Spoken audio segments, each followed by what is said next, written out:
शराबबंदी को लेकर आपका नजरिया क्या रहेगा? आपको क्या लगता है? हम बुद्धिजीवी लोगों से बात करेंगे जी। शराब की होम डिलीवरी हो रही है, मैं मानता आप हूं। जैसे बुद्धिजीवियों को बुला करके जी हम बात करेंगे, जहां मेजॉरिटी आएगी हम उसका साथ देंगे। आज उनको ध्यान में आया है भाई, 3 बरस तो यही सरकार में थे जब लिकर बैन हुआ, तो 2016 में महागठबंधन की सरकार थी।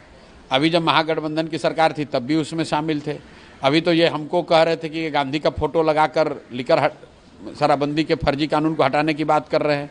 अब अगर वो खुद उनको होश आया है तो उनको ये लग रहा है, जैसे देखिए जनसुराज के आने के बाद धीरे धीरे सारे दल पलायन की बात करने लगे। जनसुराज के आने के बाद 20 बरस में पहली बार बुजुर्गों का, दिव्यांगों का, विधवाओं का पेंशन 400 से बढ़ के 1100 हुआ। वैसे आप देखिएगा चुनाव आते आते हर आदमी ये बात करने लगेगा कि बिहार में जो ये फर्जी शराबबंदी का कानून है इसको हटाया जाए, क्योंकि इससे किसी का फ़ायदा नहीं है। शराबबंदी के फेवर में अगर कुछ आर्गुमेंट है उससे भी फ़ायदा नहीं है, क्योंकि शराबबंदी होती तब तो फ़ायदा होता।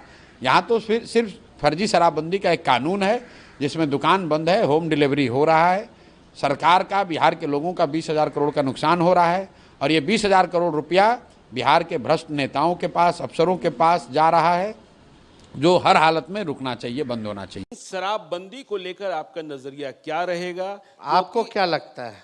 हम बुद्धिजीवी लोगों से बात करेंगे जी।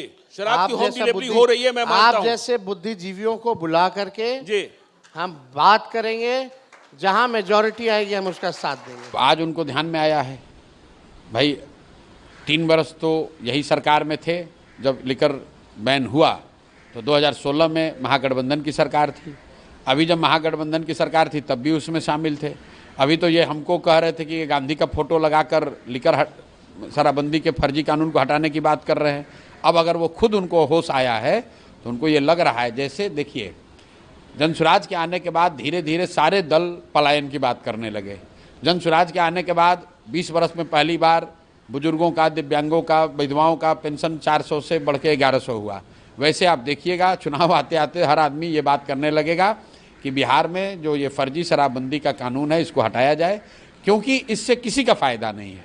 शराबबंदी के फेवर में अगर कुछ आर्गुमेंट है उससे भी फ़ायदा नहीं है, क्योंकि शराबबंदी होती तब तो फ़ायदा होता।